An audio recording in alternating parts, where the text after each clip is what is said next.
열왕기상 15장 25절에서 32절의 말씀을 한 절씩 교독하고요. 마지막 절 32절은 함께 읽겠습니다. 제가 먼저 25절을 읽겠습니다.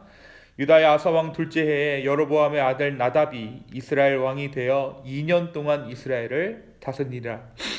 그가 여호와 보시기에 악을 행하되 그의 아버지의 길로 행하며 그가 이스라엘에게 범죄한 그 죄 중에 행한지라. 이에 이사갈 족속 아이야의 아들 바하사가 그를 모반하여 블레셋 사람에게 속한 기브돈에서 그를 죽였으니 이는 나답과 온 이스라엘이 기브돈을 에워싸고 있었음이더라.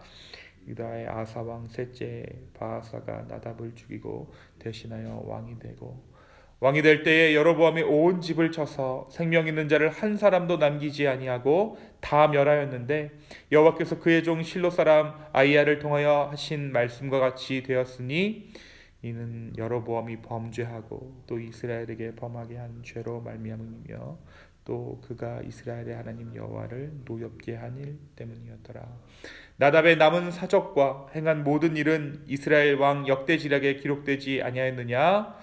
아사와 이스라엘의 바하사 왕 사이에 일생 동안 전쟁이 있으니라. 아멘. 우리가 어제 말씀을 통해서 남유다 왕 아사에 대한 이야기를 함께 나누었습니다.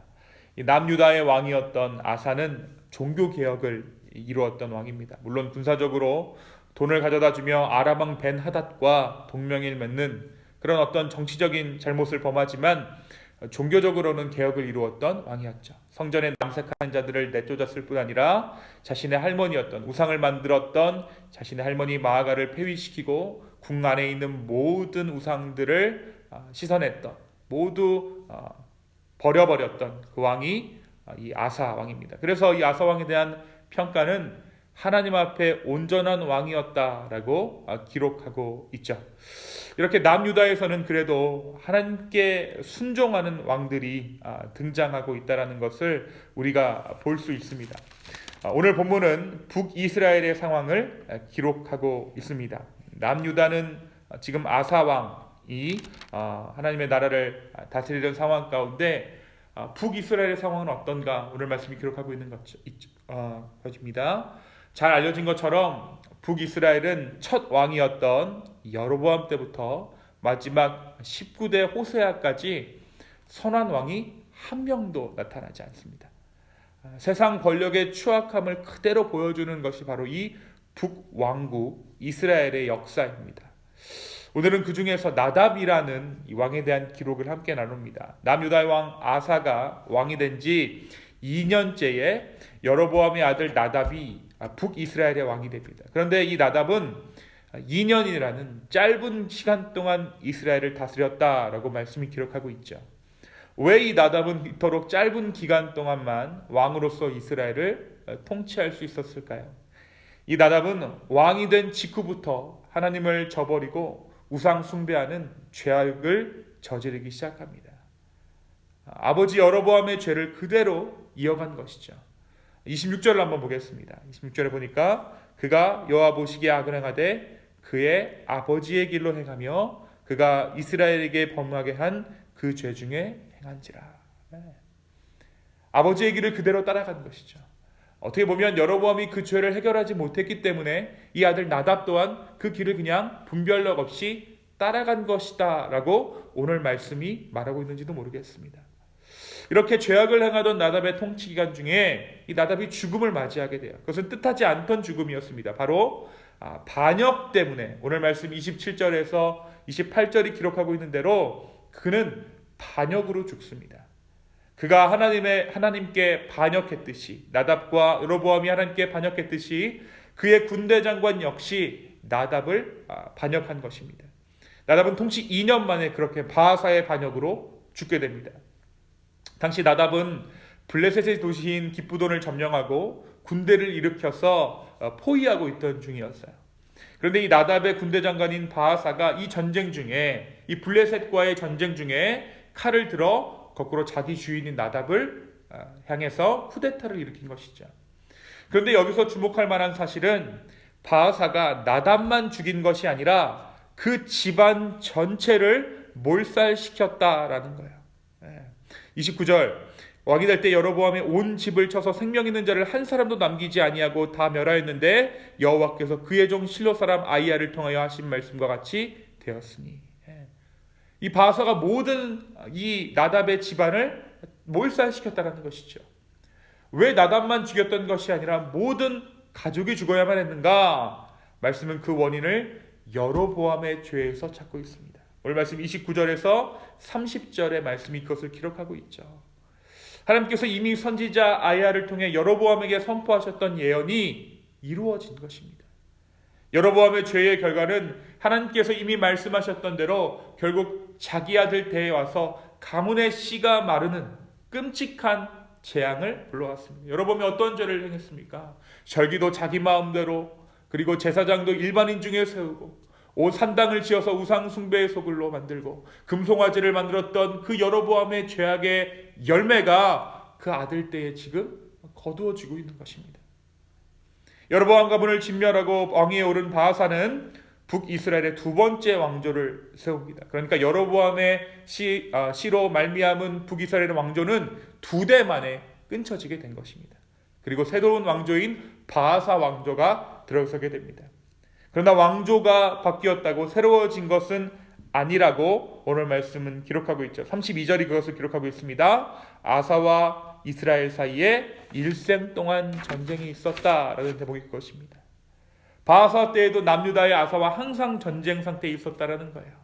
바하사가 반란을 일으킨 때는 아사의 3년이었는데 당시 아사는 하나님의 말씀에 순종하여 우상을 몰아내고 나라를 정결하게 하는 일에 최선을 다하던 때입니다. 그러나 이스라엘의 새 왕인 바하사는 여전히 여로보암의 죄를 그대로 따르고 있었다라는 것이 오늘 말씀의 기록입니다. 사랑하는 성도 여러분, 오늘 말씀 우리에게 무엇을 말해주고 있을까요? 오늘 말씀은 죄의 대물림에 대해서 이야기합니다. 남유다의 왕들이 다윗의 신실함 때문에 그들의 모자람에도 불구하고 하나님께서 그들을 보호하셨다는 사실을 우리는 지난 말씀들을 통해 묵상했어요. 선한 왕이 아니었지만, 모자람이 있던 왕이었지만 다윗 때문에, 다윗의 의로움으로 말미암아 하나님께서 그들을 보호하셨다라는 것이 말씀의 기록이었습니다. 그런데 오늘 말씀은 반대로 여로보암의 죄악 때문에, 여로보암의 죄악으로 인해 그의 아들은 물론 그의 집안이 몰살당하는 끔찍한 재앙의 내용을 담고 있어요. 또한 여로보암의 아들이었던 나답 역시 오늘 말씀에 기록된 대로 그의 아버지의 길을 따라 우상 숭배를 버리지 못하고 죄악의 길로 행하였음을 말씀은 분명히 기록하고 있습니다. 죄가 대물림된다라는 것은 내 죄가, 내 업보가 우리 자녀들에게 전가된다는 어떤 그런 무속적인 그런 의미가 아니라 내가 행했던 죄악된 행실을 우리 자녀들이 그대로 배우게 된다는 거예요. 여로보암이 우상을 숭배했겠죠. 자기가 만든 금송아지에 절했을 것입니다. 그것을 나답이 보고 배운 것입니다. 내 죄를, 내 습관을 내 대에서 끊지 못하면 내 삶에 묻어있는 죄악들이 우리 자녀들에게 자연스럽게 흘러가게 된다는 것입니다. 여로보암 또한 자기 때에서 죄악의 문제를 끊어내지 못하자 그 죄가 나답을 삼켰다는 사실을 오늘 말씀은 말해주고 있습니다. 사랑하는 성도 여러분, 나의 죄는 내 개인의 문제만이 아닙니다.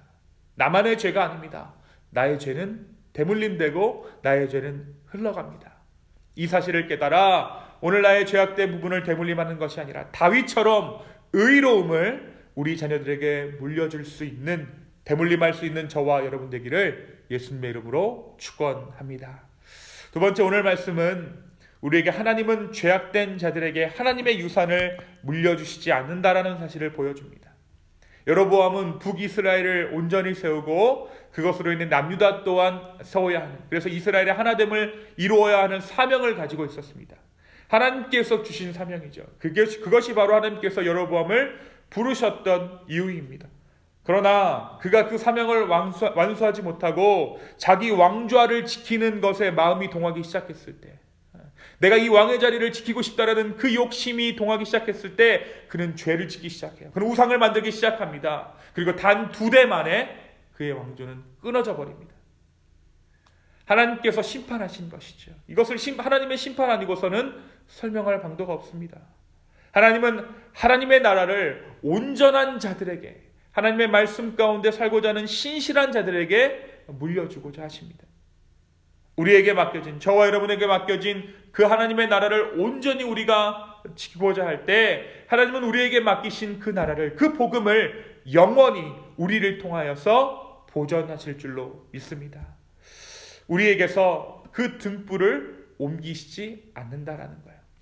우리가 복음 안에 있기 때문에, 우리가 사명 가운데 있기 때문에 하나님께서 우리를 환난 가운데 지키시고 환난 가운데 넘어질지언정 정말 그것 가운데 완전히 쓰러지지 않는 은혜가 우리 가운데 있다는 것입니다. 왜냐하면 우리가 사명을 지키는 자들이기 때문에, 우리를 하나님께서 그 사명으로 말미암아 세우셨기 때문에, 이 신실하신 하나님을 온전히 믿어 우리에게 있는 이 영원한 유산, 이 하나님 나라를 온전히 지킬 수 있는 저와 여러분의 오늘 하루의 삶 되기를 예수님의 이름으로 축원합니다.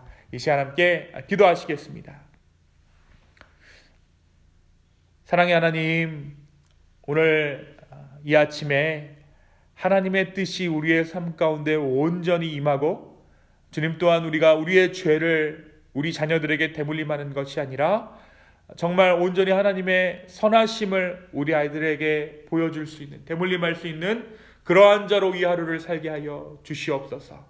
주님, 하나님께서 우리에게 맡겨주신 그 복음의 사명 완수하는 그러한 하루 될 수 있도록 우리의 마음을 지키시고 우리의 생각을 지키시고 우리의 모든 행사를 주님께서 인도하여 주시옵소서. 주님 감사합니다. 이 모든 말씀 살아계셔서 역사하시는 예수님의 이름으로 기도하였습니다. 아멘.